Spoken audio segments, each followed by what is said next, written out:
Hello, in front of me I've got Nissan X-Trail. In this video I'll show you how to manage Android Auto.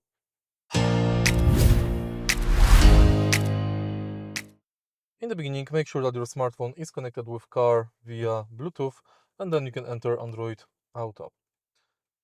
To enter it, tap Android Auto icon on the screen, and next go to menu to manage it. Here you can manage all Google apps, weather, and more apps like YouTube Music, WhatsApp, etc.